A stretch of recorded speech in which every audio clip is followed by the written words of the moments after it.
Once a bright, shining star in the smartphone space, the past few years have seen HTC's fortunes fade a bit, struggling to hold on to whatever market share it can. Smartphone buying public failed to respond to the spring's 1M9 flagship in a major way, so can the launch of a more restrained handset with a noticeably different aesthetic help turn things around? We've gone up close and personal with the new HTC One A9, and we're here to answer your questions about the new smartphone. We've also got news about a phone that says BlackBerry, but it sure feels like an Android, as well as some sexy-looking OnePlus X pics, all the latest gossip about Apple and Samsung's next flagships. And is that freshly baked pie you smell? No, it's not. It's an affordable alternative to the Google Glass, and don't worry, people get those smells confused all the time. All that plus the most interesting and totally planned lineup of hosts and guest hosts you'll find on the podcast all year. Welcome, folks, to Pocketnow Weekly 171. I'm your host, Stephen Schenk, in lovely Princeton, New Jersey, where it's just starting to feel like winter again after a few lovely warm days. I'm joined by an amalgam of Pocketnow faces, old and new, all around the globe here. No particular order. We have Anton D. Naj, hailing from Europe. Good morning, good afternoon, good evening, everybody. What even day is it where you are, Tony?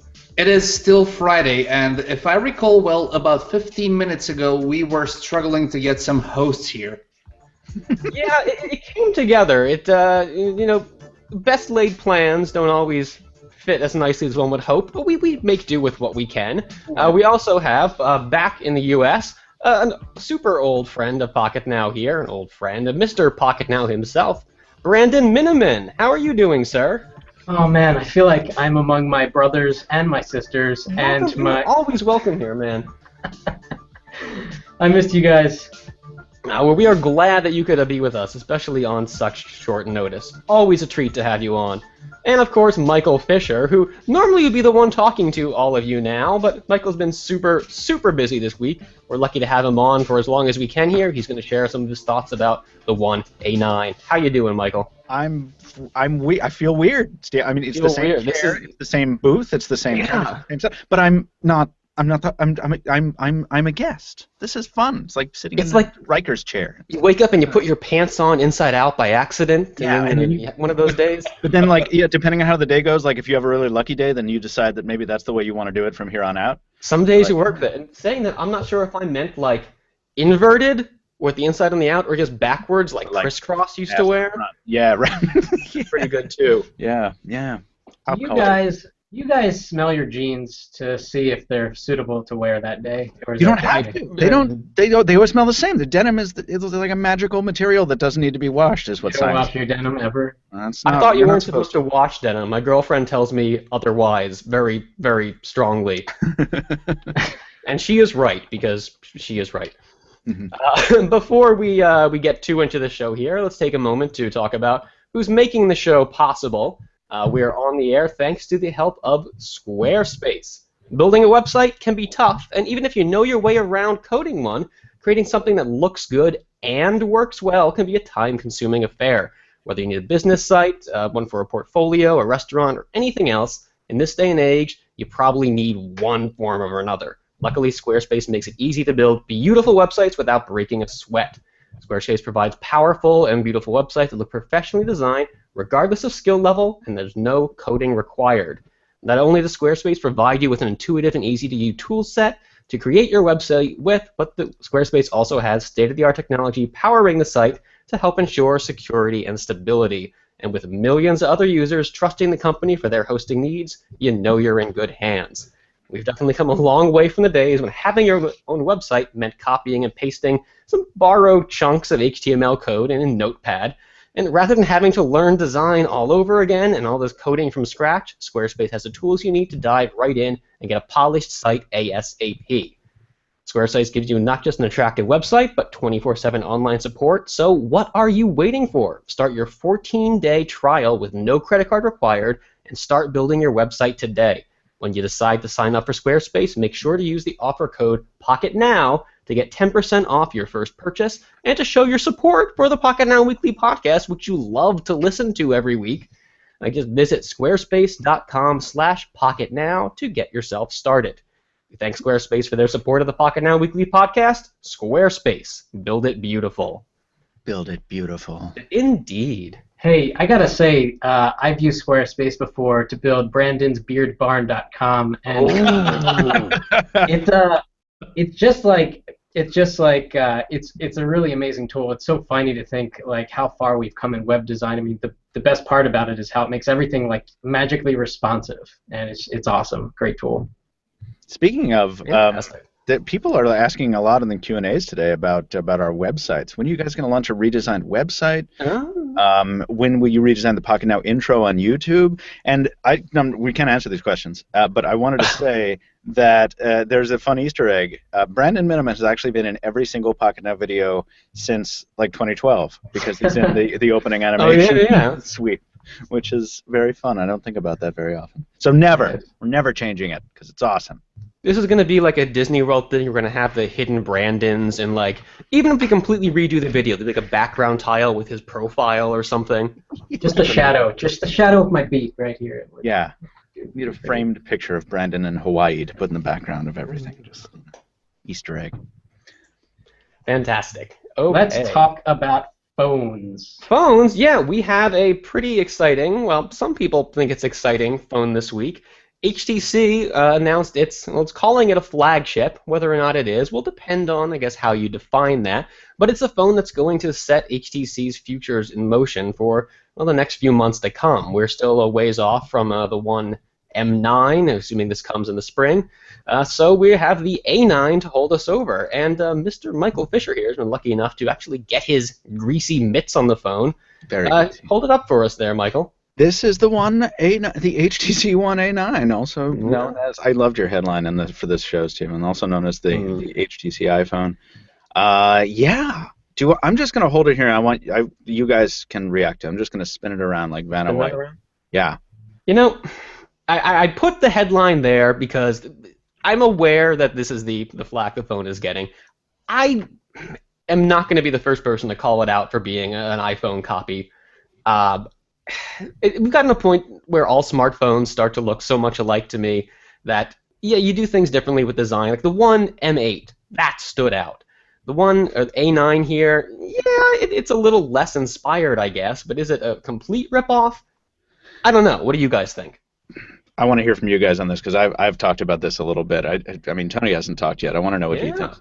No, and I have not yet touched it, but looking at it like you holding it and looking at the press images, the official press renders, it's really not the time to say who copied who, because if you look at all of the manufacturers, I mean all of them, regardless if they're in Europe, the US, Asia, they all look the same. I mean, how many ways are there you can build a smartphone? How many ways are there you can build an aluminum-based smartphone? Exactly. With plastic inlays for good reception for the antenna.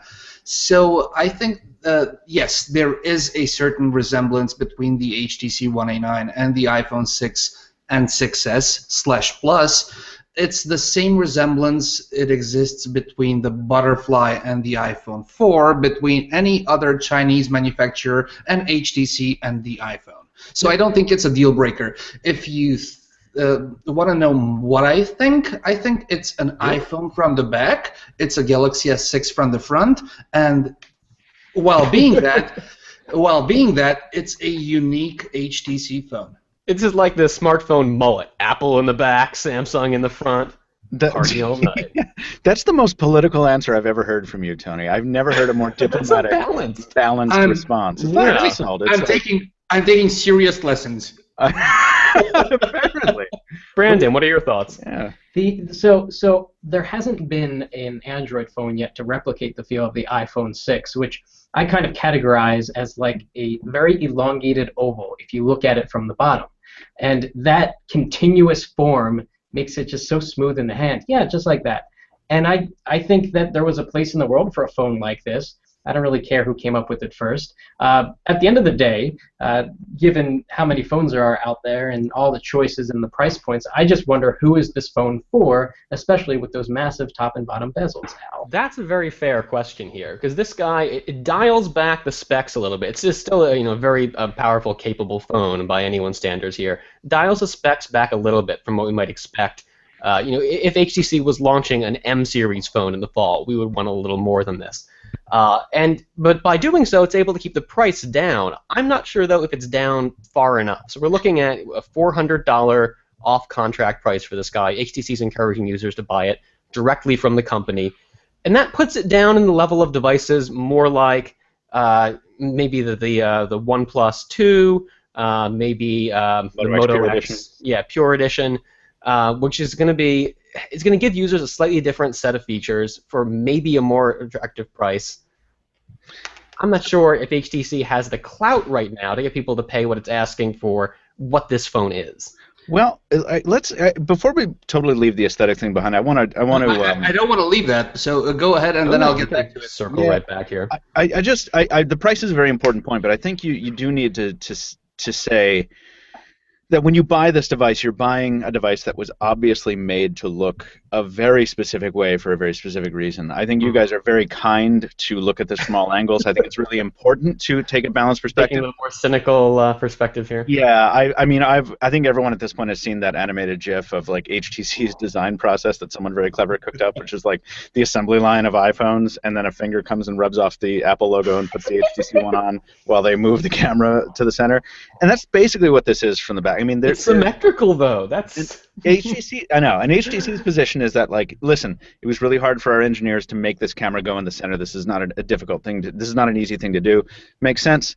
HTC's position is that, hey, we had these bands first. We started the aluminum unibody thing in phones first. Apple took this from us. That's very true. But Apple also made it its own in the process there. Exactly. And this is why we're not saying, oh, this looks like an old HTC phone. No, because it's such an iconic part of the iPhone design. Yeah, if you look at the progression of HTC's design from 1M7 to 1M8 to 1M9, and then this, you can't escape the conclusion that HTC looked at the market, looked at its situation, said, well, this isn't working for us anymore. We need to cook up something. And Samsung already copied the iPhone 6 with the Galaxy S6, essentially, and it got a lot of flack for it. This is like, if the Galaxy S6 was like funny, this is hilarious in terms of in terms of resemblance to the iPhone. Think about what HTC saw in the market here. The 1M9 struggled to catch on with consumers, where the Galaxy S6 has done comparatively well. HTC sees this and thinks, there are millions of factors going into the Galaxy S6's success, but it thinks that this iPhone design has something to do with that. By all means, it makes sense to take that and then, one-up Samsung and try to even more ape this Apple aesthetic. Right, but if this were any other company, if this were like Xiaomi, say, or even a smaller label, people would be like pointing and laughing.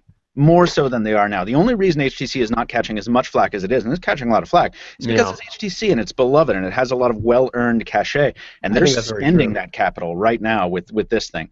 But then again, do you think that when they made the decision to center the camera lens, they simultaneously made the decision to not center the bottom port? Oh yeah. It's over here. And let's see the bottom. Over here. Right, because the bottom port is like offset, and then the speaker grill, which looks very much like an iPhone speaker grill, is... Okay, I don't have ugly. A 1A9 like Michael has, but I will soon have one, hopefully. But I do have an iPhone 6 Plus and a Galaxy S6, and I would like you guys to guess which one is which based on this.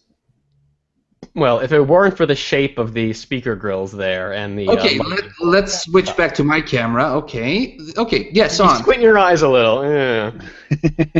I know which one it is, but if I were a regular person, I would not. Brando? Okay, I think that I know which one the iPhone is. Yeah, the iPhone's on top. Okay, go ahead. The iPhone's on top. That's what the Galaxy S6 said. So, guys, we got the iPhone 6s and not the 6s Plus and the Galaxy S6, and we do not give the same amount of crap to Samsung we are giving to HTC. Hold up that iPhone, Tony, please. Hold up. No, and put down the Samsung. Hold up the iPhone. All right. Now, anybody who's just listening to the show is not going to get this benefit. But if you're viewing this right now, and you switch back and forth between Tony's camera and mine, I would challenge someone on the street. If we could do a sidewalk test with this, which we never do, but we talk about it often. I guarantee you, 7 out of 10 people would not be able to, like, in a glance. If we etch the Apple logo on the back there, that's game over. All right. Okay, I'm gonna cover it up. Okay. Yeah, I'll cover it up too. Yeah. Like, it is indisputable. No, this is the biggest. This has taken more inspiration from the iPhone than any other device in the mainstream market. I both agree with you and disagree with you. If somebody on the team would only have an iPhone 4 or an iPhone 4S. Oh, to compare with the S6. Alas. Yeah, no, it's true. So I guess we could go in circles on this forever, Stephen. I'm sorry. You were. I know. And I think there's something to be said for the fact, we were talking earlier about how there's only so many ways to do a phone. We're looking at something, it's so simple what you guys are holding up there. It's a rounded off rectangle with these 2 stripes across it.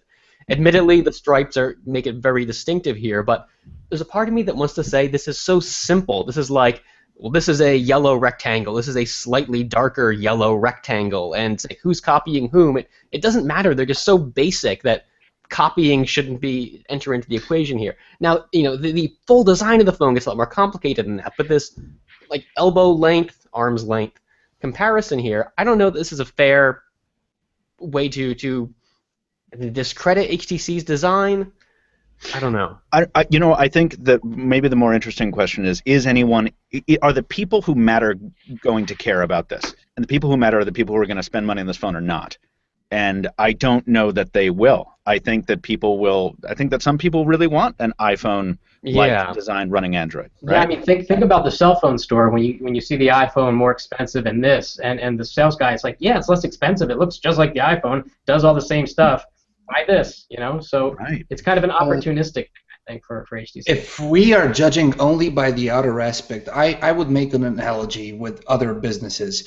Let's just go into a Best Buy or any other store you guys have in the U.S. and we do not have in Europe, but we have others, and look at TVs.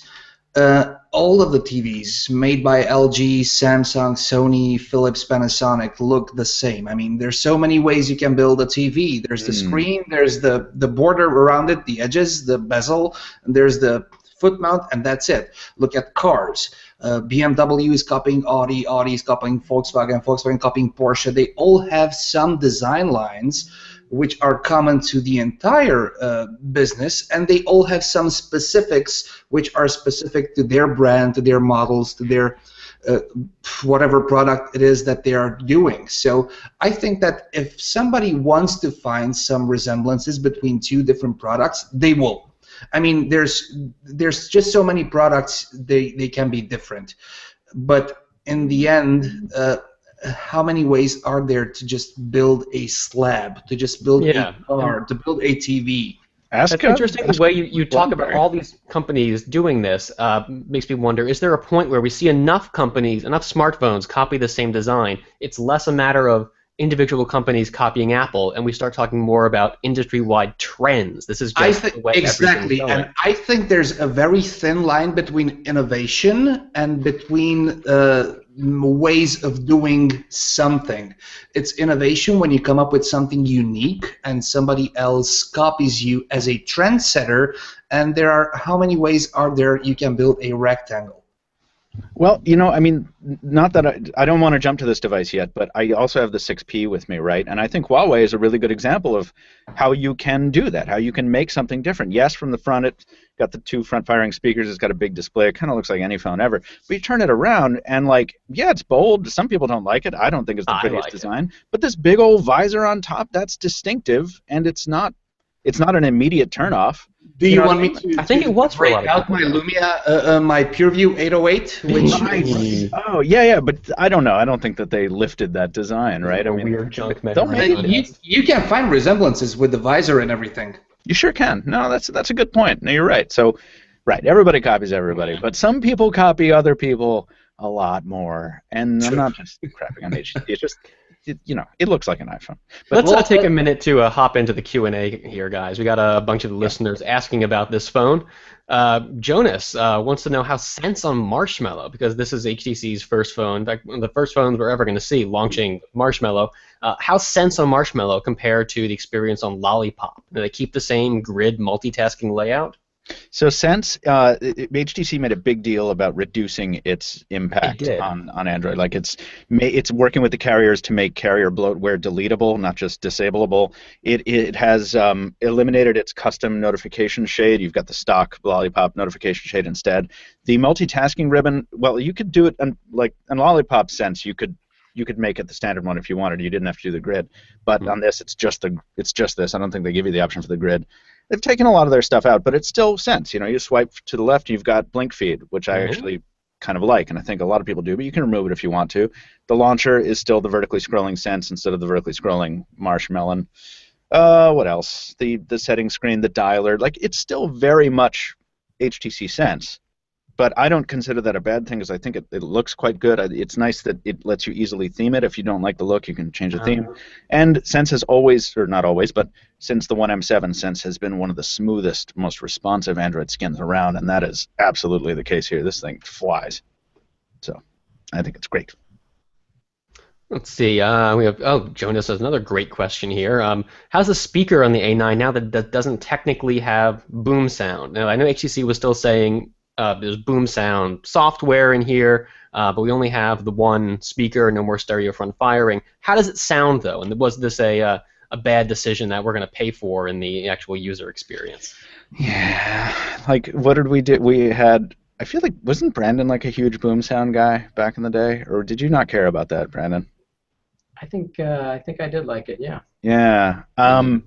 We had HTC came out with the 1M7 with these front-firing speakers. We're like, awesome idea. Finally, to throw them a bit of a bone with some truth. Every other manufacturer was then like, yeah, we're going to do at least one of these with front-firing speakers. That's a good idea. So everybody ripped off HTC, and then HTC with this design decided, well, we need to make room for the fingerprint scanner, so we're going to move the speaker to the bottom where it is on most other phones, and now it's kind of it is absolutely nothing special. Okay, Michael, in your personal opinion, if you would to step back and take a look at the bigger picture, if you would be just a consumer or on the complete opposite side, somebody who is in charge with HTC design, knowing that boom sound is a key selling point on the HTC One lineup, wouldn't you probably want to hold on to the HTC boom sound top and bottom speakers and just place the fingerprint scanner on the back, just like on the Nexus, just like on the LG V10, just like on some other smartphones out there?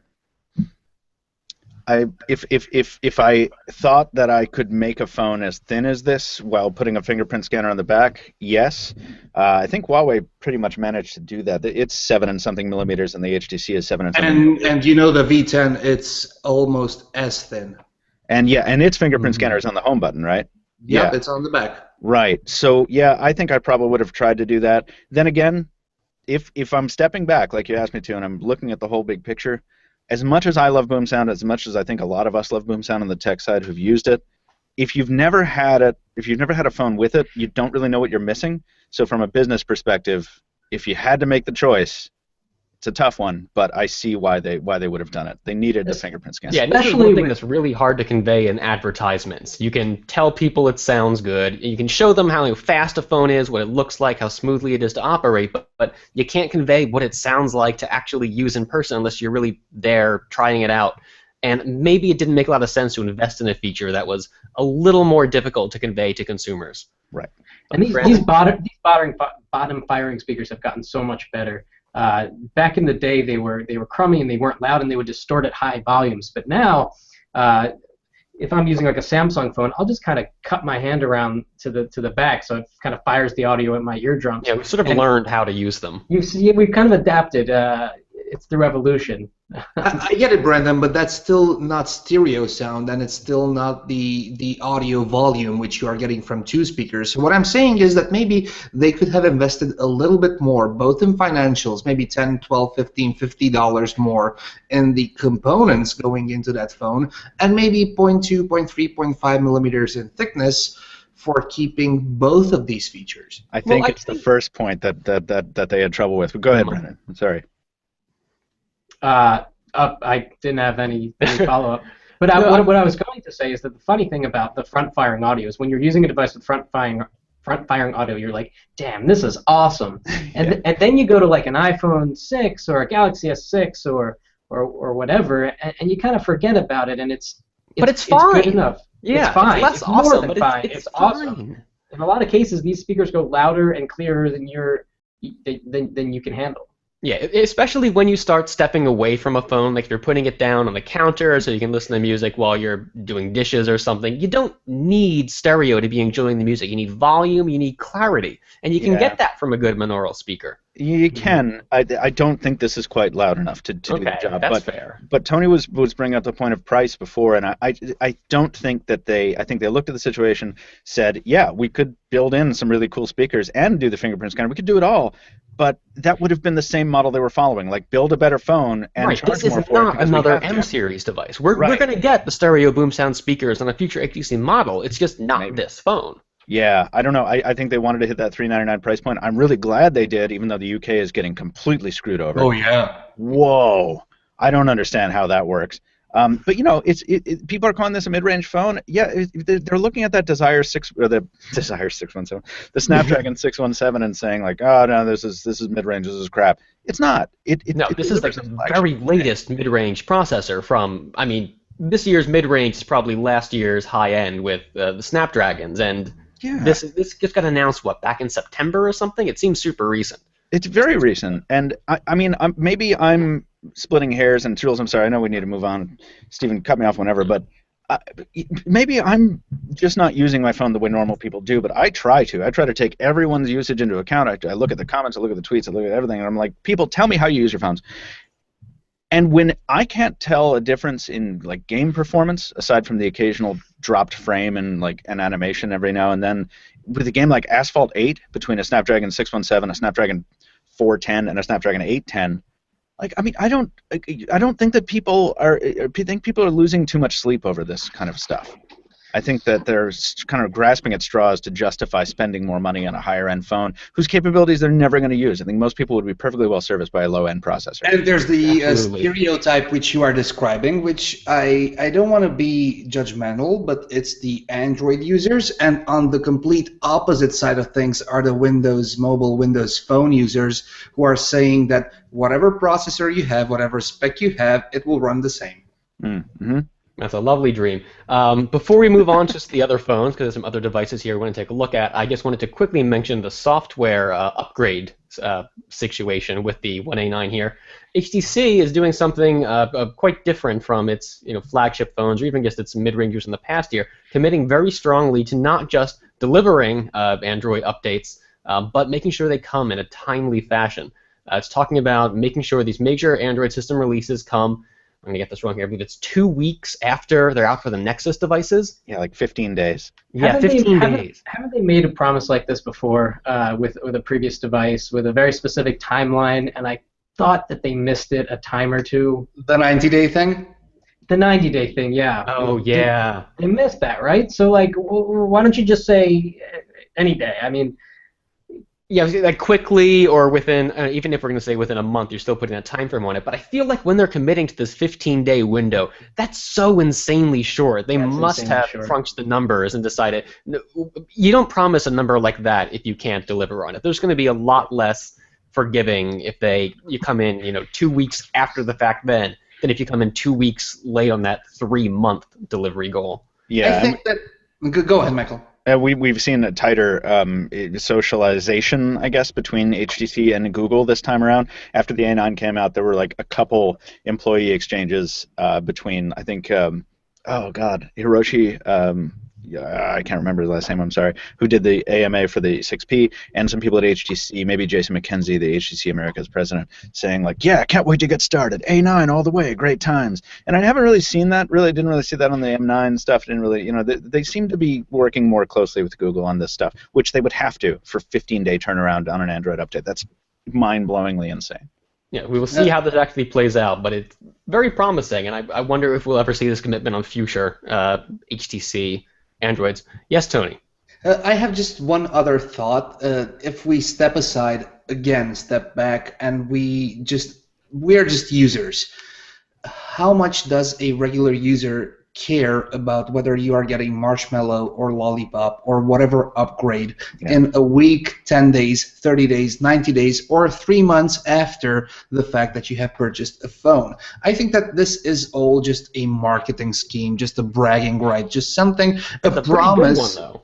But it's no, because I don't think that there are like 5 or 10% of people who care about this, because your regular average user, Jane or Joe or whatever her and his name are, don't really care about this. What they care about is the phone to work out of the box without any issues. And many of them, whenever they do get a upgrade notification, they don't even install. So whether you are upgrading out of the box or 6 months down the road, I don't think the average Jane or Joe care about this. It's the press, the media, and the geeks, and we know we are sub 10% users. Right, this was definitely a play for them. Yeah, this was like a play to get them on board and be like, hey, it's not just for consumers who want an iPhone clone. Hey, Android nerds, 15-day turnaround time. That's amazing. All right, while we're on the subject of software updates here, we had a question from Mr. Doctor Who 13 in the Q&As, asking about what we think the LG V10, how it will be supported in terms of Android upgrades and how quickly those might come. And I don't know we have an answer to that just yet, but it's the perfect opportunity to segue into another gadget on hand here. Anton has the LG V10. He just shared us an unboxing of it. Show it to us there, Tony. What do you think of this guy? You've had some time to play with it, but not too much just yet? I've got probably about 2 hours of playing with it after breaking every single one of my tool in my apartment. And if you want to know why, you just go ahead and watch my unboxing, because I probably think it's either the best or the worst Pocketnow unboxing ever. It's in the top 3. I have not been able to watch this yet. Did it come shipped to you like in a frozen block of ice? You had to chip away at it? Was it Kevlar, man? You're not far away from the truth, and I don't want to spoil stuff, so just go ahead on YouTube on Pocketnow and check out the unboxing. I think Michael and I have different information when it comes to the V10. Michael attended the official announcement and event, and he has been told that the Marshmallow upgrade will officially land on the V10 early 2016. The information which I have through my sources and my channels is that the Marshmallow upgrade will probably happen late 2015, early 2016. Now, it is granted that there are versions and versions of the V10. The one that I have here is the South Korean / international one, and the US will be probably among the first ones to have it outside of South Korea early November. So depending on the region, you might get it early 2016 or late 2015. Which isn't too out of the range of expectations, considering when the phone launched and how we... Granted, the new Android release came a little bit earlier this year than it has in years past, but that late year turnaround is generally considered pretty good for a flagship device. So I don't know that anyone will be too upset if it comes in December or January. So long as we're not waiting until the early days of summer to get our hands on this thing, I'm imagining that LG's users will be pretty satisfied. If you guys have any questions, listeners, please shoot them off in the Q&A. Not too many of you asking about LG right now. We have a lot of questions about the Nexus 6P, and we will get to those. Can I ask what Brandon thinks about the V10? Because I'm curious about that. This unboxing is so funny to watch. I can't wait to watch it offline. V10 looks awesome if they put that screen down below, but then of course you would have the problem of accidentally pressing it when you're using one of the buttons on the bottom. But like, geez, to reach all the way up to the top of the screen. No matter where it would be, we'd find a reason to complain about it. Of course. That's what we like to do. Yeah. I feel like we spent a lot of time talking about the V10 in a hands-on podcast a couple weeks ago, and I said this then, but like, I think LG did themselves a bit of a disservice by putting that display on this phone at all, because the story of this phone is not the dual-screen phone. Everyone wants it to be that, but that's not what it is. Video recording phone. It's the phone that's going to redefine video recording, or that's what they want it to be, and that's why they seeded it to, like, we didn't get a first-wave review unit because what LG decided to do, I found out finally, is just seed it to a bunch of YouTubers who are exclusively YouTubers and see what they could do with the video, which is very smart when you kind of think, now I regret yelling at people over it. But, like, but it's like, that's a much more compelling story than this like sort of gimmicky like, oh, it's got a second screen that's sort of in the wrong place and kind of maybe useless a little bit. You know what I mean? Right. We're talking about whether or not it would have made more sense to hold this back for a different phone that's just the secondary screen. Yeah. And you sort of do your phone a disservice by cramming too many features into it, at which point it becomes muddled and you don't really know how to position it for consumers. I am totally with you guys, and I don't really. So, sorry. First of all, the secondary screen is not a real screen per se. It is. We are talking about a 3.9-inch screen, which has been cut at 3.7 inches, and the part here where the cameras are has been just covered. You can see the fact that it's backlit when the screen is on. But I don't think that this is the real story here. The real story is that the V10 is the real flagship. It is better compared to the G4 in every aspect, and that plus the fact that LG has switched policies from elegant leather curved screen to more ruggedized stainless steel rubber back beat the crap out of it phone plus 4 gigs of RAM and the video features. I think that this indicates a new either direction in which LG is going to, or something which is probably an attempt for LG to capture some market where they think that there's a hole. Yeah, I think LG's had a really weird rhythm to its smartphone releases this year. We started things off with the G Flex 2, which was really early on in being a smartphone to embrace the Snapdragon 810. That might have been a mistake for the phone, and it should have arrived too early to really get with the buzz of those spring launches like the Galaxy S6, One M9. The G4 then was a little late for those, and while I think it was a pretty strong phone, the fact that it's followed up so soon after by the V10, should LG have put the G4 on ice or somehow positioned just this one phone as its summer flagship, made that the V10? And let's keep in mind that in addition to being their video phone, their like category redefining thing, it's the replacement for the G Pro. So it's coming at exactly the right time for that purpose. It's coming at the right time to essentially be their Note. You know what I mean? And I think this will be, Tony, I don't think this will replace the G4, and I don't think this direction will replace the G4. I think this is a totally different thing. And I think that's very smart because they can keep the G4 sort of aesthetic alive for people who care about the fanciness. Like me, I like those leather backs. I like the curved stuff. I think that's cooler. There's still a place they for can have this. Yeah, I think so. And they can have this for the pros. There's like, I want a super duper video camera, and also I want to be able to shoot video in adverse environments. So I want a phone that's rough and tumble and rugged and don't have to worry about. How much better is the video recording? It's substantially better in capabilities. Go ahead, Tony. I was just about to say that I agree with you, and I wasn't implying that LG will replace the G4 with the V10. I'm saying that LG with the G4 and the V10 are being a very serious contender or offering a very serious option for competitors. I mean, name how many phones you know with 64 gigs of internal storage and the option of upgrading to 2 terabytes with a removable battery with a it is this flexible and you cannot really break it. The crazy silicone, It absorbs shock like crazy. I mean, this is a ruggedized phone up to a certain level, which is also a super duper flagship.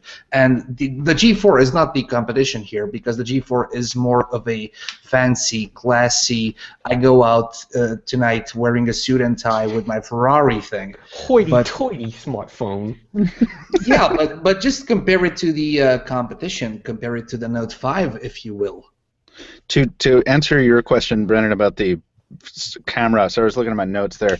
The G4 had like one of the 2 best Android cameras this year, and the V10 brings much of the same hardware, if not exactly the same hardware. I can't remember, but it is the same. Okay, it adds manual controls to video shooting, so it's bringing all that like independently controllable exposure, frame rate. You can steer the direct, Tony, I cannot wait to see what you do with this. You can steer the direction of the audio capture of the microphone. Oh, beamforming? That's fantastic. Awesome, because it has multiple mics. So yeah, it seems really cool for, admittedly, maybe a smaller niche, but I think they will find some buyers. All right, good to hear about. LG did with the V10 in terms of video what they did with the G4 in terms of pictures. Well, that's what they're trying to do. Yeah. Okay, we're going to check in with the V10 here. I want to touch on the Nexus 6P shortly because we are spending a lot of time here, gadgets in hand. I have a ton of news to do. That's true. Nexus 6P. Michael, you've been playing with this guy. We have some questions here. In the Q&A, I keep saying playing with the phones as if we're not doing serious analysis and review here. And we totally are. And speaking of serious analysis, Linda Aaron writes in, Michael, I saw your review on the 6P and was quite pleased to hear about the great battery life you achieved. Was this achieved as is out of the box, or did you have to go around tweaking the phone software to your exact preferences? Yeah, so cool. Oh, my God. So I want to be clear, it didn't blow me over like the Ascend Mate 2 did 2 summers ago with its crazy amount of screen-on time and whatever. But Marshmallow seems to do amazing things for battery life if your phone spends a good amount of time in standby. We're going to talk more about that later. Sort of do. Yeah, Doze and app standby. I'll let you get into the details later. But that was out of the box, to answer Linda's question. I didn't do any optimizations in terms of downloading apps to manage my background processes. I didn't aggressively go into my multitasking ribbon and like force close apps all the time. One of the examples I used in the review video was that I took the 6P out. I spent an hour and a half to 2 hours doing like social media, Twitter scrolling and looking at links and then emailing. And then I pressed it into service for 6 hours as a mobile hotspot. And that started at noon. By 8 o'clock, I still had 30% left at 8 p.m. So, that's pretty damn good, considering that that's not inconsequential usage. I was using it as a hotspot, and it wasn't just sitting there. I was like on my computer the entire time for the whole 6 hours. So I have to say about the Nexus 6P in general. It's been a while, or I don't think it's ever happened that there's been such consensus among reviewers about this phone in an overall perspective. I mean, every box is checked. It's very strange. One question I had specifically, Michael, it would seem that the 6P would have worse performance than the OnePlus 2 because it's got a higher res screen and it has less RAM. And yet it seems in every review people say that the performance of the 6P is fantastic. How does it compare to the Nexus or the OnePlus 2? Yeah. The OnePlus 2, I have like a spotted memory of it. If you look at my review, that's my actual feelings on it because I spent so long with a defective review device that my brain is like corrupted. But I think when I got a working one, it was actually pretty fluid and it was cool. The Nexus 6P though stands out in that I can't really, not that I've tried that much, but I can't really get it to stutter. It'll drop the occasional frame in a transition animation or something like that, but they all do. Hell, the iPhone does. The Windows phones do. These phones that are lauded as these, apex of responsiveness. This thing is so buttery smooth pretty much all the time. It doesn't really get super hot even after I've been playing games for a while. It's really, really good in that respect, Brandon. Speaking of performance here, we have a question. Nilanjan Chatterjee asks, how much better is performance on the Nexus 6P as well as display quality comparing the phone against the Moto X Pure Edition? Oh, man, this is the one I should have done. So Brandon, we did a comparison between the 6P and the 5X, and I was like, this is the smarter comparison because they're priced within $20 of each other. This is the right, responsible comparison to do. And ever since, everyone's been like, compare it to the 6P to the Moto X Pure Edition. Come on. So yeah, the display is. I don't know about the display yet. The display is beautiful. Is there a lot of activity in someone's background right now? A lot of somebody's voices going on. A lot of arguments. Is someone having a party, a cocktail party next to their? I can see voices. Yeah, me too. Michael, can I ask you something real quick? Correct me if I'm wrong, and I'm gonna jump back to a previous topic just because it just came to me. The HTC One A9 has the first AMOLED screen on an HTC device, correct? Not ever. No. They did it back on the Droid Incredible in 2010. Which is a US model, and the rest of the world doesn't know it. And then for one batch of 1S in the same year, they switched it. They started with AMOLED, then they switched LCD when they ran out of supplies on AMOLED. But it's the first one in years, Tony. Yeah. So how is it, just on a scale While we're from talking 0 about to screens. 10, comparing to the leaders, to It's a the beautiful- S6, the S6 Edge, Edge Plus, Note 5? So the A9 uses a 1080p display, so there is that resolution sort of disadvantage. If you have eagle eyes like Brandon Miniman does, Brandon would be able to count those pixels and be like, "Ah, man, this is no." But I think Damn it. I think it's absolutely gorgeous. And as we know, I don't think that Quad HD is necessarily justified on smartphones, especially not at 5 inches. 5 inches, No. 1080p, it's a beautiful panel, Tony. I think we'll let that slide. But while it's made by Samsung and presumably a similar panel to the Note 5, it's not the Note 5's panel because I think, Michael, you said the brightness doesn't get as high as the Note 5? I'm sorry, are we talking about the 6P now? Yes. Yeah, because the Note 5, I don't know if this is a software controller thing or what, but this is, on the 6P, this is a latest generation Samsung AMOLED panel, according to the guys in the Reddit who built the thing. So we must believe them on that. It is not, I don't think it's the same panel as in the Note 5 because it can't get as bright, but maybe that's a software thing.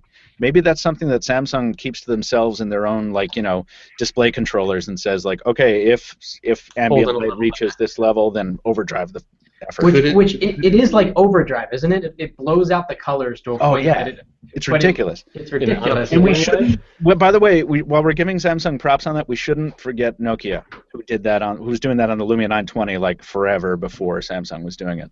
I remember thinking it was a problem with my display because I'd be out with my Lumia 920 on a sunny day, I'd be like, man, the colors just went crazy, but I can see everything. What's going on? And it's just the same thing. You're just blowing. It's either that or some kind of a smart optimization for battery life. What, on the 6P? Yep. Oh, it could well be. Yeah, I'm not sure. The panel is very pretty.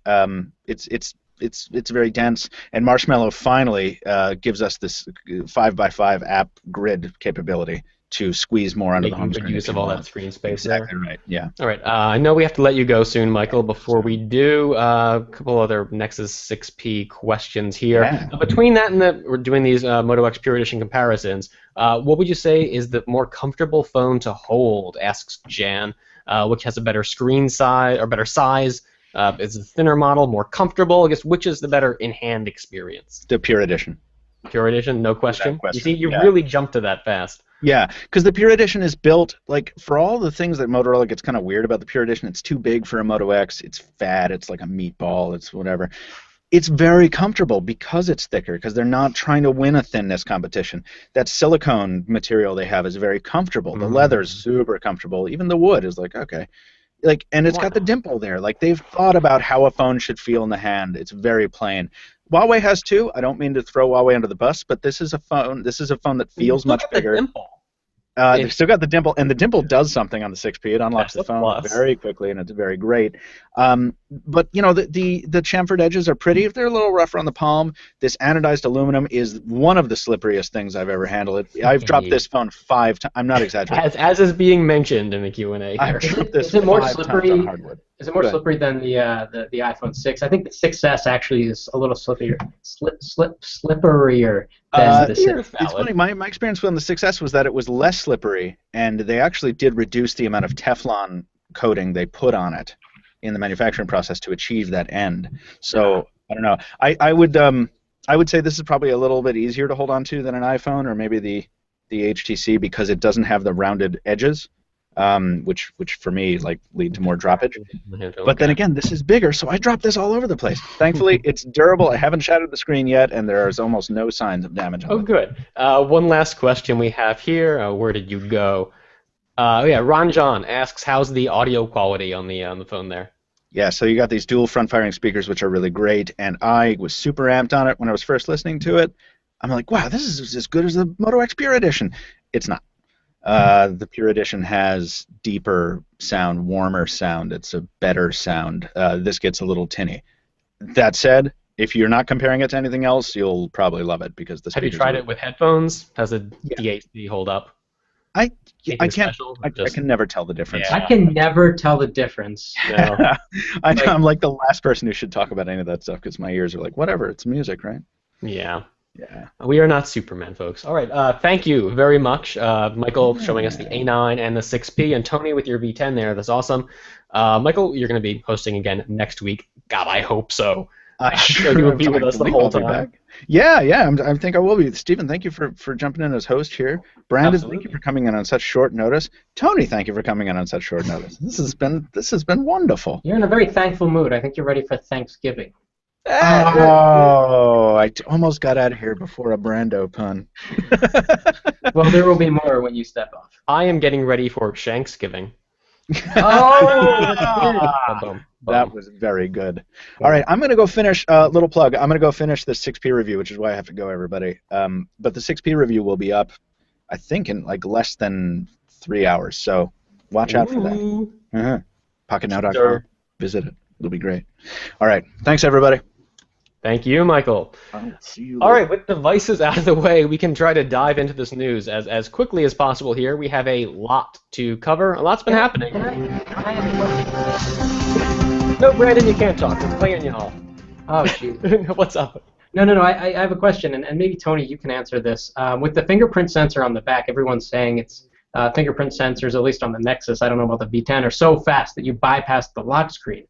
Why would you want to bypass the lock screen? That's where all your notifications are. No. I am not a lock screen user. I do not have a lock screen on any of my devices. And what are you using, Stephen, right now? I'm still on Nexus 5 and Nexus 9. I may upgrade to the 5X. I'm not sure here. But I was playing around with. I got my mom her first smartphone, as listeners to the podcast will know. She got the Galaxy S6 a couple weeks ago. I set up the fingerprint scanner for her, and I may be a convert to fingerprint scanners. The S6's though was not quite as quick responsive as I needed it to be, but using it was enough to convince me. If this worked a little bit faster, I think I could live with having a lock screen on my phone, which I need if I want to keep using mobile payments. Google Wallet has stopped working. When you use Android Pay, you need a secure phone experience that has to include a lock screen. If Nexus 5X can do this as smoothly as it promises, I think I might be convinced there. Can't you turn off lock screen security but keep the fingerprint authenticated so you can use Android Pay, or is it not an either or? I believe you need a lock screen. Yep. Yeah. Sorry, you guys talk at the same time. No, I was saying not on the V10 and not on Android because you need an extra layer of security. Oh, got it. Okay. Google's enforcing this. And if you look, there's like XDA guys that are trying to find a way around this so you can still do Android Pay without the lock screen.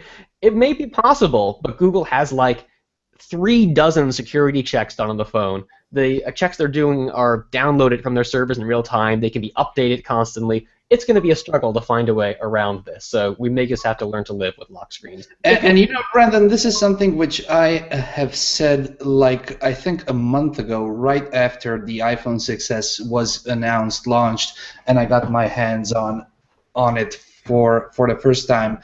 The fingerprint scanner on the V10 is very, very, very fast. So just to give you an example, I will try to place my finger right here and push the button, and by the time I turn it around, it is unlocked. And I'll try to do that with another finger, like this finger, and let me. Okay, the other finger. This is a family show here. Come on. the other finger, and I'm pressing it right now, and it doesn't unlock. And I'm pressing it again, it doesn't unlock. And I put this right finger on it, I press it, and it unlocks. So I think the iPhone 6s takes this to the next level. And there's no taking sides here. It's just the iPhone 6s fingerprint scanner is so much faster than the fast fingerprint scanner on the V10 or the 6P or any other Android smartphone that I have officially complained that I no longer have any use for the lock screen. I cannot see any notifications. I cannot access the quick shortcut for the camera unless I use any of my other non-registered fingers, or the in the iPhone's case, the power button on the side, or in the Android case, another finger. You know, I'm sort of glad to see that we're talking about the responsiveness and the ability to authenticate correctly and quickly here, because in a lot of other ways with smartphone hardware, we've reached these points where it's either gotten to a stage of good enough, or like with display quality. Yeah, we can get 4K now with Sony, the Xperia Z5 Premium.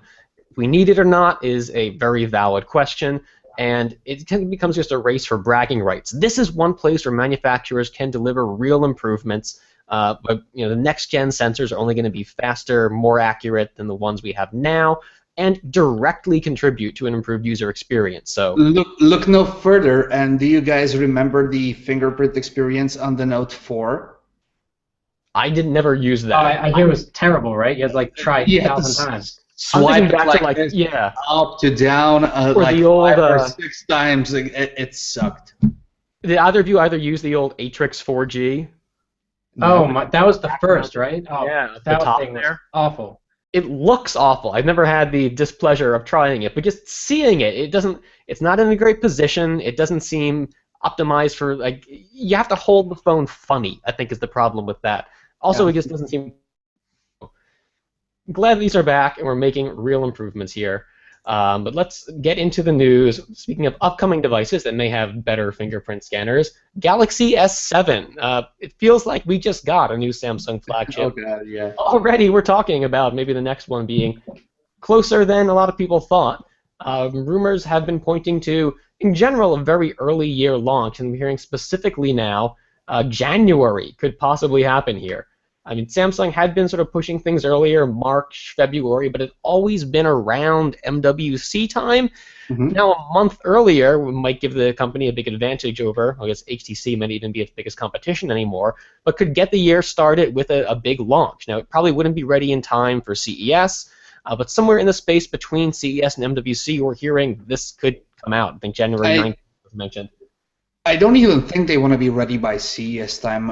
What we have seen... No, you don't want to share the spotlight. Yeah, they want to be in their own spotlights, in their own headlines. They want to have their own shows. And with the Note 5 S6 Edge Plus, we've seen Samsung bring things a little bit earlier forward in order to counter competition from Apple and the iPhone 6s and 6s Plus. And what I think that this brings by itself, not even to mention competition from whomever it may be, HTC, Sony, Motorola, whatever, I think that HTC bringing forward the September event to end of August automatically attracts by itself, bringing forward the February-March event to January-February. And I think that way they can shift their entire launch schedule 1 month earlier so they can still keep up with that 6 to 7 months flagship announcements. Yeah, I wonder if there's this whole industry-wide trend where everyone is sort of creeping backwards and forward, I guess, just a little bit. I mean, the iPhones weren't significantly earlier, but the fact that we got an iPod launch in iPad launch in September rather than maybe in October is a little early, and is everyone just, there's this race where they want to get ahead of their competitors' release schedules. This just reminded me of Brandon. What phone are you using right now? Are you looking forward to? I was about to ask the same thing. Yeah. I was using the 6S Plus for a month, and I just got the 5X today, and I cannot eat, sleep, or think until I get the 6P, which I hope will come next week.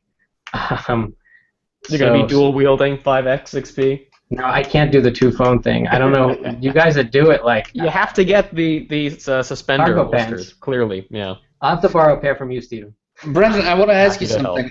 If you would be just a regular user, just a average Joe, knowing the S6, S6 Edge, S6 Edge Plus, Note 5, Nexus 6P, iPhone 6s, Xperia Z5 Premium, HTC One A9, and all the other flagships, which is the one phone you would buy for the next 2 years, and why? Wow, that's a great question. That's commitment. That's a tremendous commitment. Besides the iPhone in the Android world, I would say the Galaxy S6 Edge Plus, because it looks shockingly beautiful and it's amazing. You know, it's a little bit flashy, and I think some people appreciate that. The looks battery, just like this, but a little bit bigger. Exactly. I wanted to touch on a couple of other rumors here, but circle back to what you just mentioned there about the Edge here. We've heard this guy could have a new body type, a magnesium alloy, high-end audio. Sounds great for those of you who care about DAC output, but again, we're having trouble hearing this. And it might have a thinner camera sensor here, which I guess could possibly remove the camera bump. Now, it's not in the rundown, but rumor we just heard suggested that Samsung might give us both the Galaxy S7 Edge and the Edge Plus at the same time, and possibly, and this is even super hard for me to believe, that we could get just these Edge models, or the Edge would maybe become the default Galaxy S7, and we wouldn't even be referring to a separate Edge design. It would just be the curved screen model with no flat replacement. It sounds like you would really be a fan of this change, Brandon. That would be fine. I guess you have to look at the downsides to the Edge, which I guess would be it's a little more difficult to pick up from the table, right? Which might frustrate people. Mm. I kind of wonder if Samsung would that it feels like a premium feature, that it makes the phone stand out. No one else is doing anything like this except for BlackBerry. Except for with Samsung. Did they ever confirm if Samsung made that display? I'm not sure, but now that the pre-orders are open, we'll be finding out as soon as people tear this thing down. I think that the only purpose of the S6 and the S6 Edge existing is a proof of concept, a bragging right. Like, hey guys, we can do this. I would have thought that a year ago, but the fact that Samsung's been sticking with it to the extent that it has, and positioning these not just as afterthoughts, but right alongside their flagship launches, I don't know, they might be in this for the long haul. I'm going with you there, and I agree, but then how do you explain that the only features of the Edge display are a row of shortcuts for apps and a row of shortcuts for contacts? So I'm going to go back down to my recent phone shopping experience. I could not convince my mother to get the Galaxy S6 Edge. Why? Phone on display in the Verizon store, it was not immediately obvious how to interact with that Edge in a way that delivered meaningful improvements to the UI there. Why did she need a reason to utilize the Edge? Didn't she just say, wow, this is a really sharp phone, I love how colors go over the Edge? No, it just was not. It seemed weird and different, and it didn't do enough to sell itself.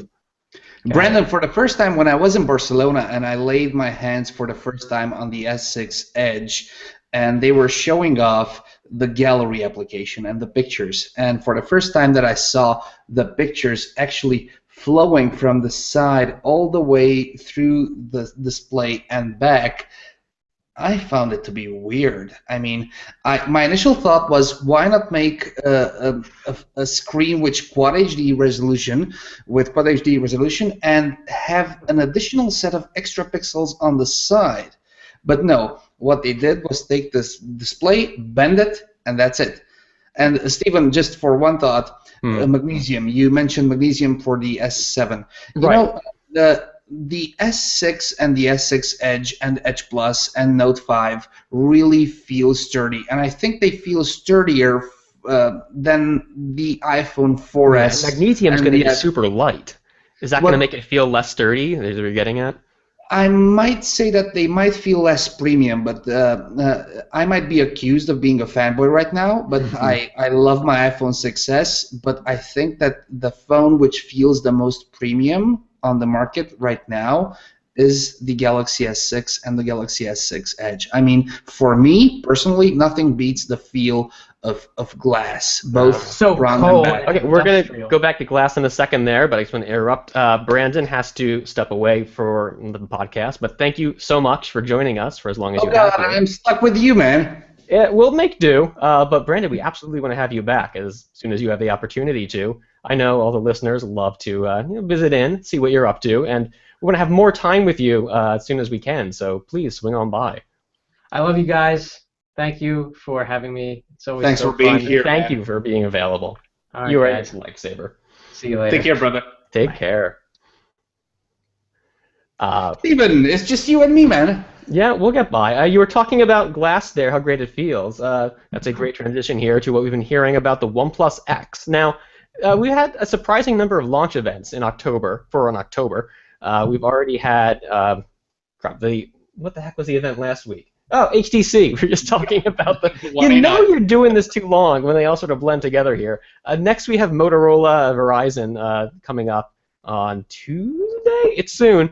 We're going to round the month out with the OnePlus X, presumably. The company has been sort of being not directly confirming, but hinting super strongly in its teasers this is going to be the X. We've seen some new pics We've already seen images of the phone and some regulatory things, but these new ones sure make it look like it has a glass back. And I guess, Tony, you think this would make for a very nice feeling premium alternative for OnePlus users? Yes. And if you look at the pictures, there's one picture I'm looking at which is from Weibo, and it's showing a black and a white OnePlus X, aka Mini. I think if you scratch the OnePlus icon logo, it looks exactly like the iPhone 4 or the iPhone 4S, which comes back to our topic from the beginning, who copies who, which nobody cares right now. What I think is that this is a move which is necessary for the company. OnePlus needs to have an option which is both smaller and, well, you can debate whether glass is more premium than plastic. I really like that it's a smaller phone. We heard rumors that even the OnePlus 2 itself might have been a smaller, downsized version of the original OnePlus 1. It's not, but that the fact they could have this option sounds very tempting. The price we heard, around $250, is, I don't know if it's as competitive as it needs to be when you look at something like the Moto G and what you're getting for that, but I think there's a lot to be said for what OnePlus is just planning to think offer about here. it. Would you maybe spend $250 for the Moto G, which is what we know it is, or it was in the past couple of years, or would you spend $250 on a OnePlus X Mini, which is made out of glass and which has some probably better hardware than the Moto G? I think for me, it comes down to software support here, and I'm not completely sold on OnePlus. I haven't used Oxygen OS personally, but after the falling out between them and Cyanogen, I'm hesitant to invest into this, into what they're doing here. I actually want to see how it turns out, and maybe next year I'll be feeling a little more confident. I was talking this year that the OnePlus 2 might have been the new phone I get. And software aside? Software aside, it's good. I would rather pay a little more for a little more phone, but I like the size, and I think that it's great that OnePlus is going to be giving users an option. I don't like that we're hearing it's going to be Invite again. That hasn't been super confirmed, but there has been indication that could be the case, especially with a lower tier model. I think it's a lot more difficult to sell users on the need that they have to jump through extra hoops to get this. That could really hurt the phone. We'll be finding out soon if that's actually the case. I'm not sure how we stand with the time of this podcast, but I have a question which ties along nicely with this. Why not? This is loose, and we're playing it by ear. Yeah. The Z5 Compact, which we are currently reviewing, and Hayato is reviewing it. I mean, Sony has managed to deliver a line of products which people loved. I mean, a flagship phone into a smaller form factor. Yeah, for a company that doesn't have a huge market share, it certainly has its ardent fans. And why do you think that nobody else, the big players, Sony, HTC, Motorola, you name it, have not followed suit? Why don't we see a true flagship in a smaller, pocketable, easy-to-use form factor? I've got to say that they've done the market research, and the numbers just aren't there. Samsung has had no shortage of smaller phones, and we've seen time and time again that its more compact models really dial down the specs. They're year-old, if not 2 or 3-year-old hardware inside these things, and it just must not make sense financially for the company to be delivering more higher-tier specs, because I think a lot of this is blamed on the consumers. We see a smaller phone, it seems like it's just less, and we don't want to pay as much for it. We don't want to invest in this, and it's harder to convince people to shell out prices that are on par with phablet-sized flagships for something that's a little more compact. I think Sony must be. It certainly doesn't have a huge market share. Clearly, there must not be the numbers there, the market demand to support making that kind of investment. I think so. I don't know if we should be so quick to dismiss everyone. Samsung has had its A series, which I guess they're not that much smaller than the Galaxy S6, but it's tried putting high mid-range specs in other devices. Think of all the S series Mini, S4 Mini, S5 Mini, S6 Mini, HTC One M8 Mini, One M7 Mini. That's not what we want to see from a company. Those are the ones that have made Sony's options stand out as much as they've had. because it's the only one that's actually taking the time to give its devices flagship level specs in a more compact package. Don't get me wrong, I wish everyone would do that, but I don't think that Sony is very maybe doing the smartest thing here. The fact that the more successful companies aren't doing it speaks volumes. So OnePlus has a chance if they play their cards right. I certainly would like to see them try. I wish them nothing but the best. Without the invites. Yeah. Let's see. Moving on here in the rundown, as we have a lot to cover and a little bit of time. We were talking a little earlier about battery life in Android Marshmallow here, and there's reason to be hopeful that it will be good across the board. Android Marshmallow introduces doze mode to let the system squeeze as much battery life as possible when we're not using all of our apps, when everything's not running constantly in the foreground. And the good news is that manufacturers aren't going to be able to mess with that so much. This power management system is such an integral part of Marshmallow. Google is not going to allow OEMs to tweak the system in such a way that it will break doze functionality. So even if you have some tricked out UI, you can count on doze being there, doing what it can to stretch your battery for as long as humanly possible. And that also extends to, we're hearing that the company is going to not allow manufacturers to conceal information about battery life, so that when you go and check, what apps are using the power. Especially we heard HTC mentioned how it didn't used to show screen on time with its devices. Not going to be the case with Marshmallow with the 1A9. You can see that and track. You just at a visual glance know what's taking the power when it's being used. You can stay on top of it. The phone's trying to optimize things. Between the two, it sounds like we're in good shape. There are a lot of things which Apple does better than Google, and there are also a lot of things which Google does better than Apple, and this is one of them. And it comes to my mind the recent so-called scandal that all of Facebook's applications, Facebook and Facebook Messenger, are draining the battery on the iPhone. And what Google does better in this particular case, it does not allow a third-party application to misreport, to lie to you. If you go into settings and to battery and you see a certain application that is draining your battery, you would probably stop using it and uninstall it. But if you are a developer, your interest is for the user to use your application, your own application, as much as possible. So Google is making the smart choice, having a consumer-oriented thinking. It will not allow a certain app to conceal its or to misreport its battery usage. And I think that this is a good thing, and I think everybody should adopt this.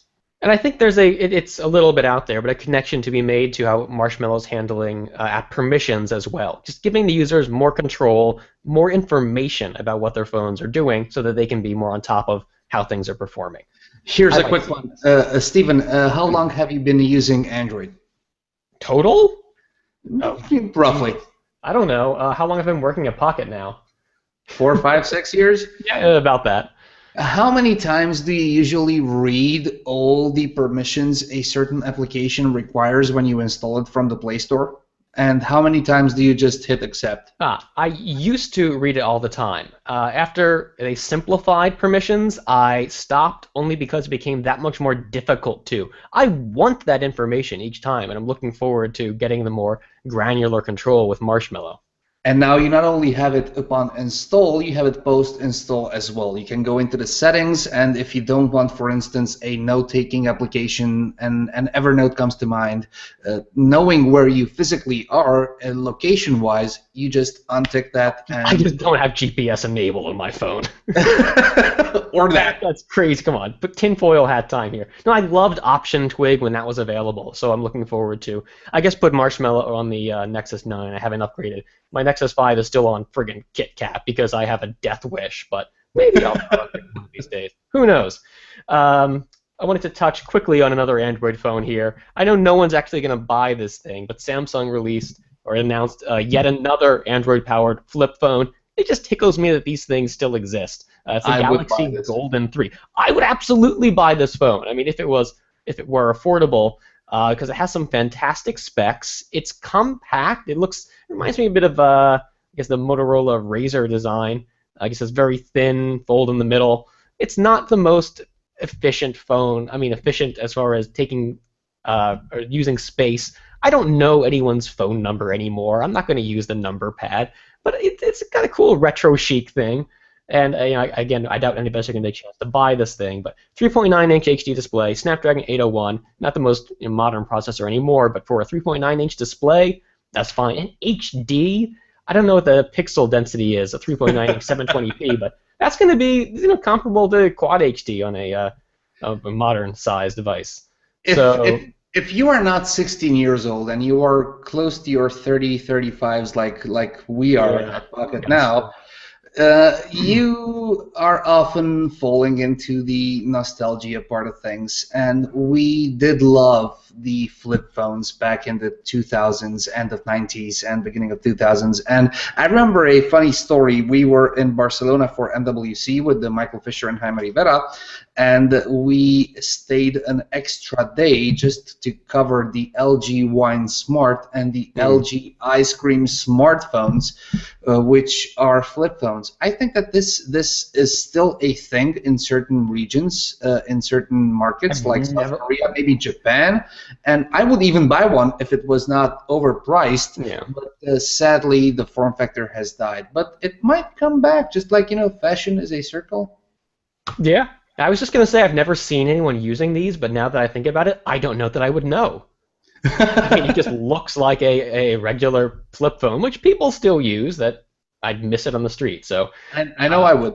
Samsung, please bring one of these to the States. I will buy it.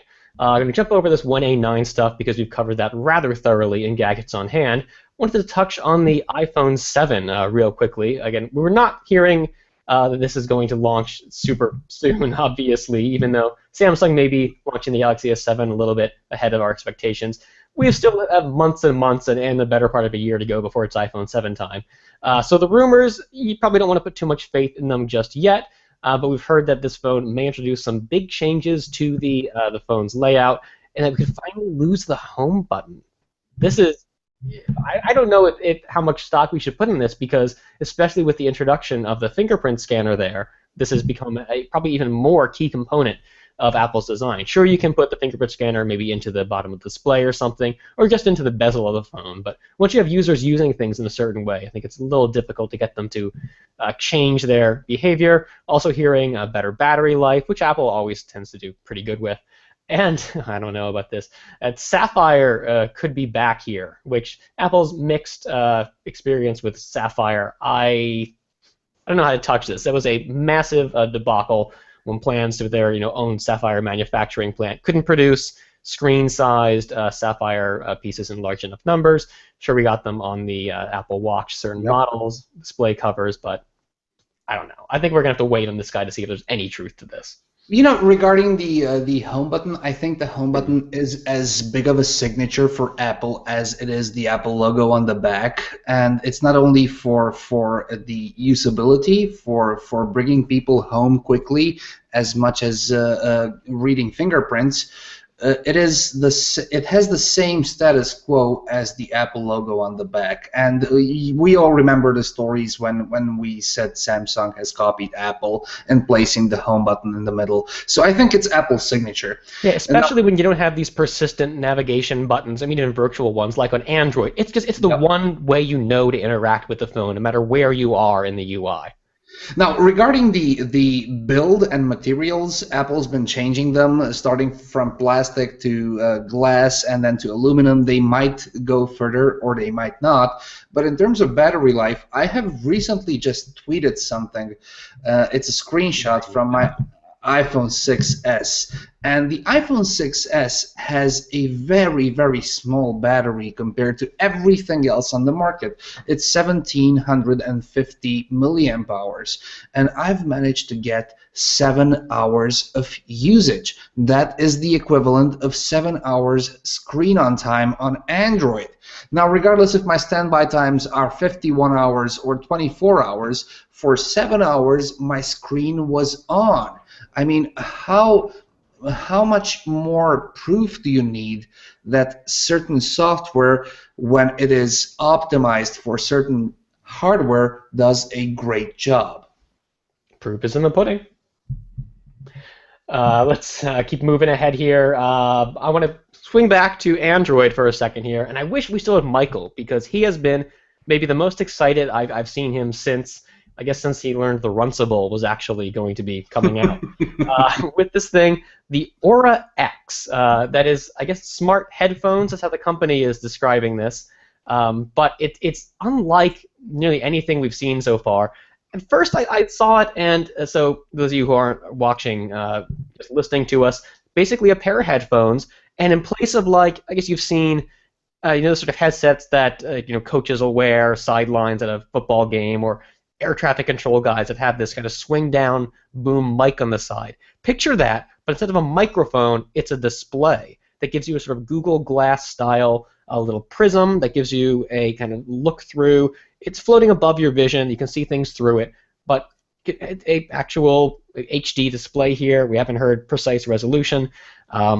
Swing this down into place, and you get it's an Android-powered experience. This is not a very pared down thing like Google Glass. It's regular old Android. You can run your existing Android apps. You can have a media player, so beyond just listening to your tunes, you can see a visualization. You can watch movies on here if you can deal with the size of the display and the distraction walking around with, like, your, I don't know, looking like what exactly? You have some sort of cyborg.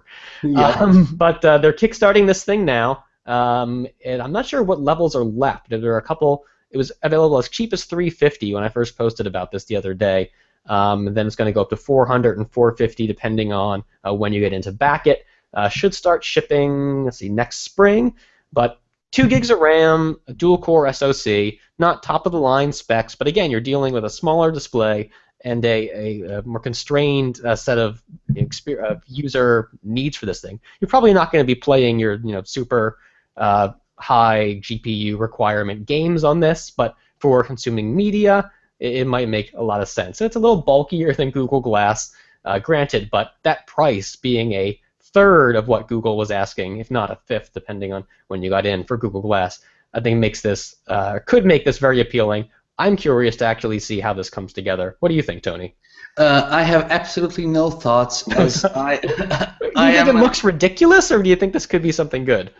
This is something I would never wear in this or the next lifetime. I am an old-fashioned guy. I am still using big, clunky headphones. These are big, clunky headphones. Just imagine a swing-down display on it.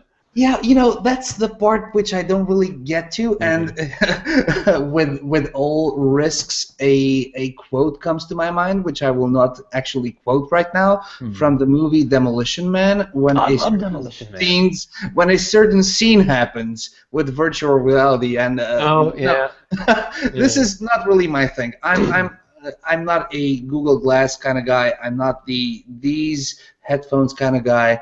But hey, if you like it, then go ahead, try it. I would be more interested in Microsoft's Holo. Or the Asus if they do their own Holo thing. But don't worry, Tony. Someday you'll figure out how to use the 3 seashells. Or somebody will show me. We talked a little earlier about Verizon having this Motorola launch coming up next Tuesday. We're getting the Droid Turbo 2, the Droid Max 2. I don't think that's in debate at all. These have leaked multiple times. We've seen confirmation of the Max 2 on some very official-looking channels. The Max 2 is going to be the U.S. edition of the Moto X Play, only for Verizon, though. The Droid Turbo 2 is more of a distinct device, 5.43-inch Quad HD display. But still a great size battery. The latest leak we saw looks to be from some insider retail or carrier flyer.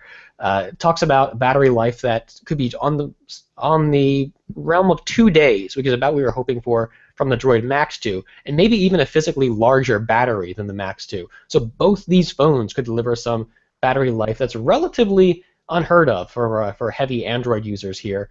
And especially with the way that Motorola's event this summer seemed to kind of keep the U.S. as an afterthought, even though this is going to be Verizon only, I think this will go a long way towards getting U.S. smartphone users more excited in Motorola's latest offering. So we're going to be covering all that on Tuesday. Is this on Tuesday? It better be, or I'm making promises. It is. Okay. And I am smiling. I'm smiling because our ex-colleague Evan Blass has just tweeted about 8 minutes ago a picture of droids. Have you seen that? I have not. Yeah, these leaks there are no secrets left when it comes to these two devices here, but I'll be sharing the leak with you guys soon. I'm not sure why Motorola is doing this specific Verizon thing. I could play devil's advocate. I can be on this side and I can be on the opposite side as well. But if you ask anybody who is not involved in the business, is just taking one phone and adapting, slightly tweaking it to suit a certain client's needs, who will then we've generally been really against this sort of thing. Yes, but that certain client probably pays you enough money for you to justify making that certain rebranding, new model, or specific exclusive model for that certain client. Right, so I guess the question there is not so much if this is limiting consumer access to devices, but if it's letting devices be released that might not otherwise have come to the market at all. I don't know if that's actually the case with Motorola in these here, but Verizon, certainly the largest U.S. network around. It has subscribers to be very attractive to a manufacturer like Motorola, which it was on the way up there for a while. It's kind of, I think, excitement behind Motorola has cooled off this year. Users are a little bit unsure about what to expect from, especially with support from its devices going forward. Maybe giving Verizon exclusives here is just what it needs to sort of jumpstart things and to keep U.S. interest up.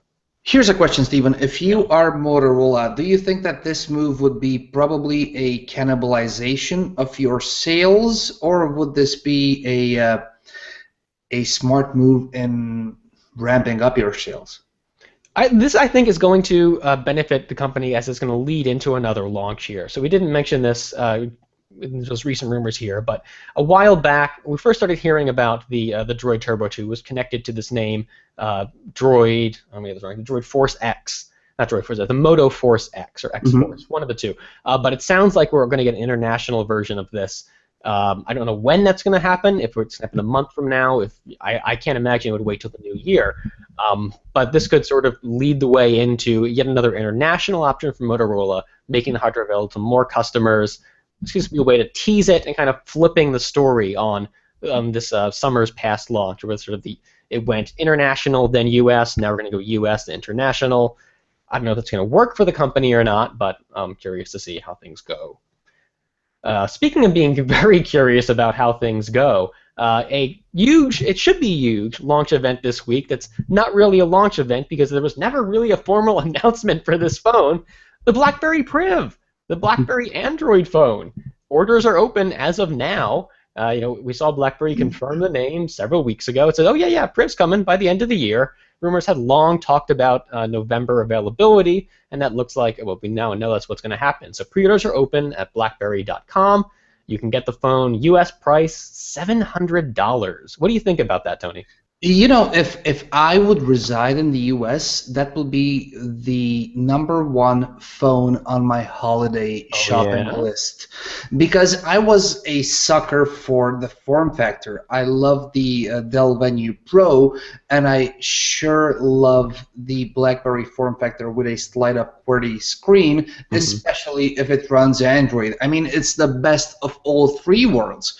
It's the best of BlackBerry hardware, Android software, and the form factor. And sadly, go ahead.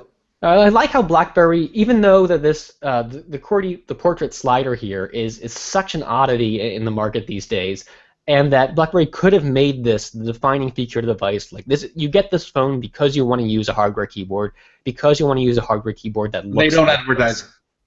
No, they're saying some of the images we've seen, they point out you can use it just like a regular smartphone. It's not so thick as to feel like the keyboard is there detracting from the experience. You can keep it tucked away without the display slid up like that and use an on-screen keyboard like every other Android phone out there. The hardware one's there if you want it, and I really love how it has this capacitive sensor in there. You can use it like a touchpad where you can interact with the screen without your fingers obscuring any on-screen elements. That's really cool. And I know it's not going to have great dev support and emergency apps made for this, but it'll just work, and that's what's so great about it.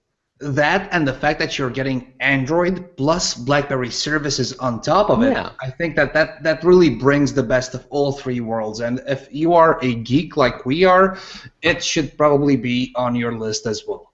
Yeah, and this BlackBerry stuff, from what we've seen, again, we haven't had the opportunity to go hands-on for ourselves, but it seems very tightly integrated without being overbearing. So it's there, it's in places where you're going to be accessing regular Android stuff anyway.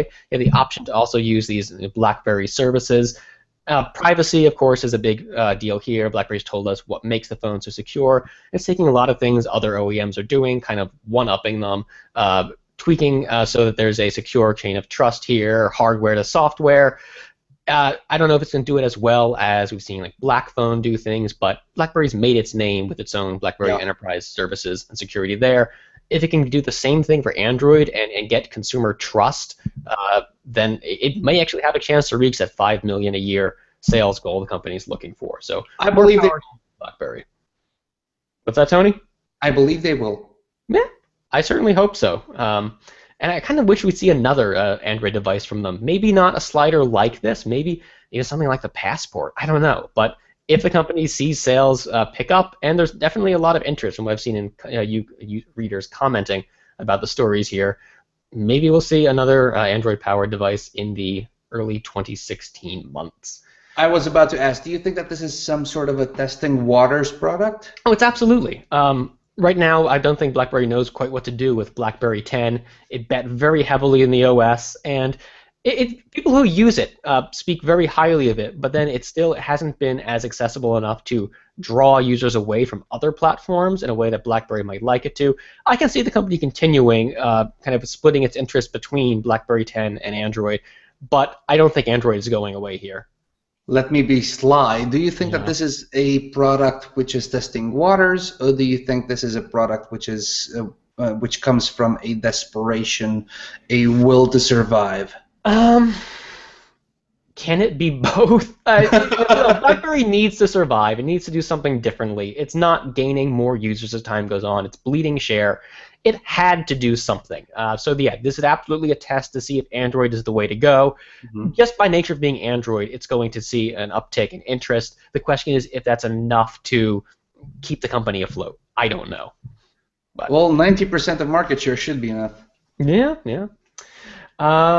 Speaking of someone who has all the market share, well, Google has introduced something we've been hearing rumors about for a long time, in one form or another, that YouTube would finally start going subscription.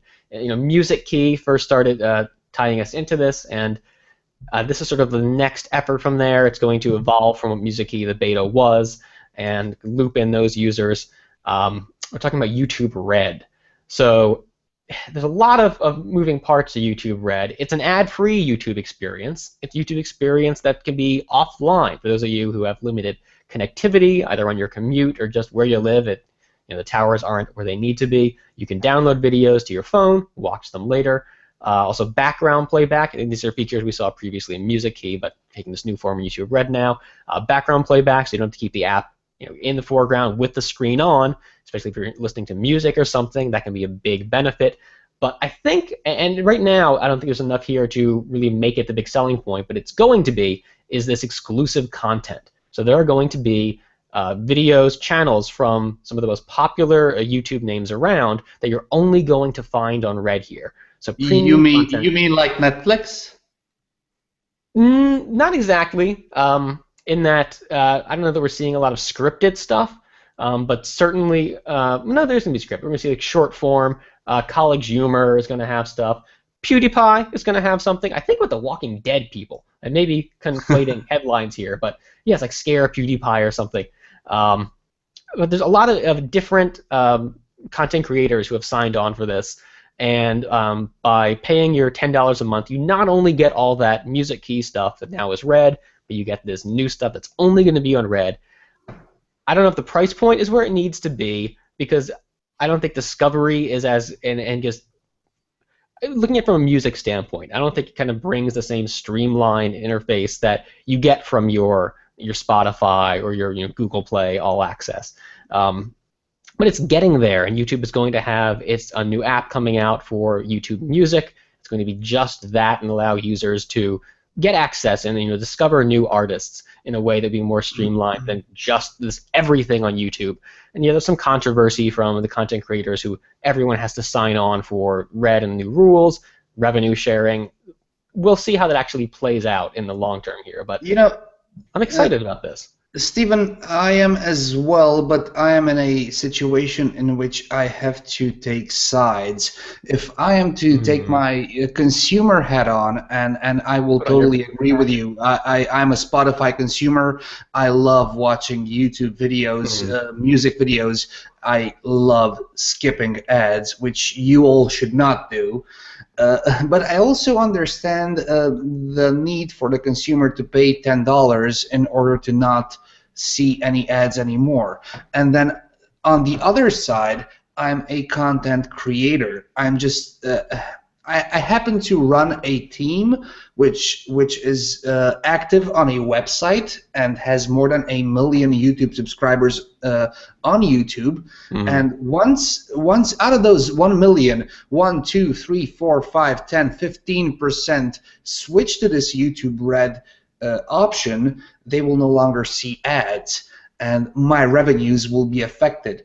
At the moment, nobody knows how they will be affected, or whether they will be or not. Right. So it is that certain fear of being a content creator and not knowing what to expect in terms of revenue when you have a team of 10, 15, 20, 30, 40 people you need to feed. So there are pretty vocal responses to this. Even big companies seem really confused about this. ESPN just started pulling its videos from YouTube because it has crazy licensing to deal with. It's not just creating stuff. It has to deal with licensing from all these teams and who it can show stuff to where, and it makes an already complicated issue a lot more complicated. We don't have our answers yet.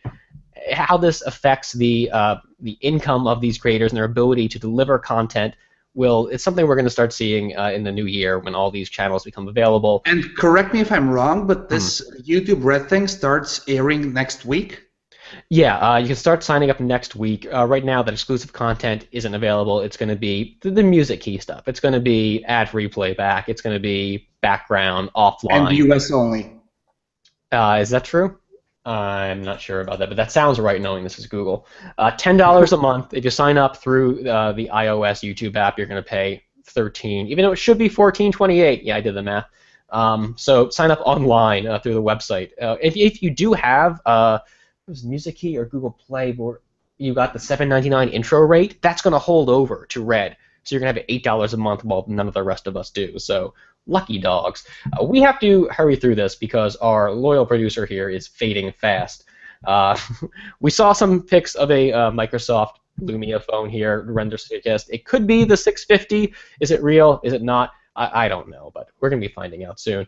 And lastly, we're going from a small phone to a big phone. That phone, tablet, Galaxy View. Samsung teased this guy back at IFA, at 18.4-incher. Yeah, we heard about giant tablets before, and it took forever for like 2 years. Yeah, everyone's like, oh yeah, they're going to have this, it's going to be a blackboard-sized tablet. So it was hard to believe, and Samsung showed us a picture, and it looked pretty big. And now, sure enough, we've seen like FCC renderings and stuff, but the first pics of like people using this. Except the handle. Yeah, this handle is so weird. I don't know what to make of the back of this thing. I posted, if you've been reading my post on this, I don't know how the hell this thing attaches to the tablet. I have a theory it's kind of hinged in the middle, but it might pop off all the way. We don't know. It's got a carrying handle. It's bizarre. What if it's some kind of a new material with shapeshifts? If this is like some bendy thing, like on the memory wire, like on the Microsoft laptop there, except you fold. I don't know, but there's no clear indication on when Samsung might want to launch this, and I'm not sure how recent those recent renders that leaked were. They might have been older stuff, so it's not clear there's a ton of momentum to this. Samsung, I think, would be wise to introduce this guy before the holidays. Then again, wouldn't be surprised to see him coming up a little bit later, maybe CES or something. But yeah, that about does it. We're going to skip listener mail this week. I had a few lined up here, but like I said, we have to get out of here in a hurry. So apologies to those of you we had lined up. We'll get to we don't delete the emails. They're always around. I do want to hit a few Q&As here before we completely go away. Let's see. Mark Eric Lane, we were just talking about YouTube Red. He hopes that we won't put our videos behind a paywall. Any plans to do that we can speak to? Tony? Say again the question, please. Any plans to move YouTube content behind an exclusive Pocketnow content? It is my understanding that this is not up to the content creators. This will happen because of YouTube wants it to happen independent of content creators' will. So you, the users, have the option of going for a premium no-ad service. But I think we're talking about the exclusive stuff that you're only going to be able to see with Red. That's something that content creators sign on for, and I don't think we have any plans to start hiding behind a paywall here. We not only don't have any plans, but we don't even have any exact specific confirmation that this thing will happen. So do not worry. We want to reach as many of you as possible. We'll be here. We will be able to access our stuff for free with the ads, just like you love. That's why I watch the videos. I like the ads. You watch the ads in the pause in between videos. Yeah, that's the best part. It's like the Super Bowl. You watch it for the ads. Let's see, Christopher with an odd space in there asks about rooting phones and heard about this Nexus 6P fuse protection and why would the Nexus 6P introduce this software fuse, the eFuse, to let the phone know when you've rooted it. That's a good question. Unless we're, within Google or Huawei, I don't think it's easy to say very definitively. What we're talking about here is the ability for the phone to detect when it's been rooted. I think specifically in this case, we're talking about the bootloader being changed, which is something you might need to do on the process to rooting here. When the phone does that, it would make an indelible mark to its memory where it's able to tell from then on out that at some point this phone had an unlocked bootloader. Then even though you could restore, you can download a factory image, flash it back to default, this would still be there. Now, what impact is that going to have? That's only for Google to say right now. This company's already, like we mentioned with the lock screen and Android Pay, has taken steps to really secure things that hadn't been so secure in the past. And if companies, I guess, starts to believe that having an unlocked bootloader might have led to a situation where phone security was compromised, it may decide to disable access to Android Pay, even maybe to the Play Store. And this is, sky is falling here. There's no signs that this is happening just yet. These are how the situations could unfold. We just don't know right now. So it's nerve-wracking, especially if you buy a Nexus phone for developer purposes, knowing that you might lose functionality just for doing what you regularly do with your phone, and with no malicious intent either. But right now we may be making a bigger deal out of this. We need to be. There's, like I said, no indication that the company's actually going to act on this here. Think of it as the software or maybe even hardware implementation of the, is it the red paint on your screws when you submerge your phone? Yeah. It's exactly that. So we'll probably in comparison to Samsung Knox as well. We'll probably have some more on this next week in form of an editorial or two. So like Joe, he knows this stuff. Yeah, Joe's the one I've been thinking of. Let's see, Tony, are there any other Q&As that you see here that might be good to address? I'm not even sure where to look. Oh, gotcha. No, I don't see anything. Okay, that was our full list. And there are just so many, I have no idea. You've been in charge, man, so we can stay here for 1 hour more, or we can just leave right now. I just want to get this is uploaded pretty highly here. Jan, we already talked a question from you earlier. We got another good one here. It's only $1 difference between a 32GB Nexus 5X and 6. Something is a little bit wrong with your microphone, Stephen. Oh, is that better? Okay, you're back. I don't know when I turned that down, but I was typing and forgot to turn it back up. Well, that won't sound any better on the high-quality version, so sorry about that. But Jan writes to us about the price difference between the Nexus 5X and 6P. If only $70 separating the two, isn't the Nexus 6P a no-brainer? Yeah, For me, it's not. I do not want... Nexus 5X is too large a phone for my tastes. So the price is not what's going to drive me to one or the other here.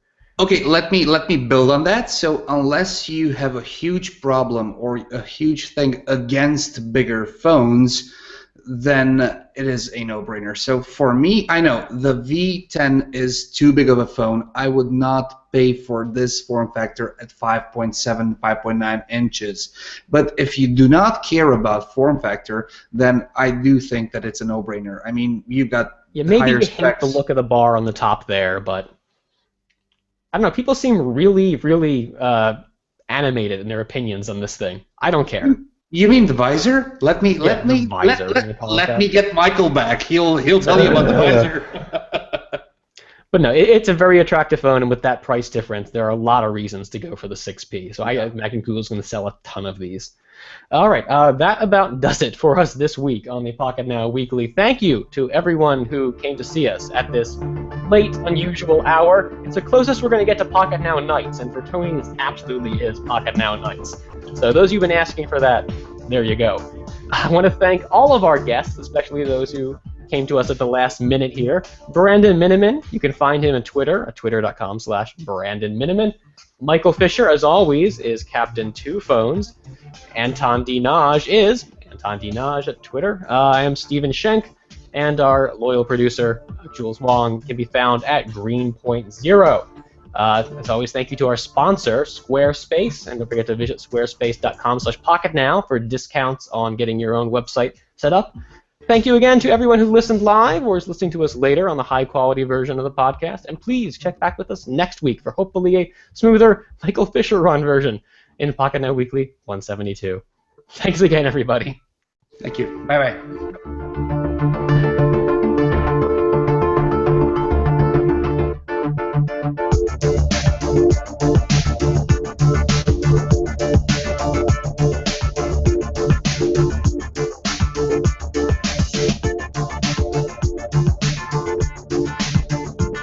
I have a stop broadcast button, which I do not want to touch. Someone's got to press it. I don't have it. Big red button, very tempting. Yeah, should I? Okay, 3, 2, 1, stop.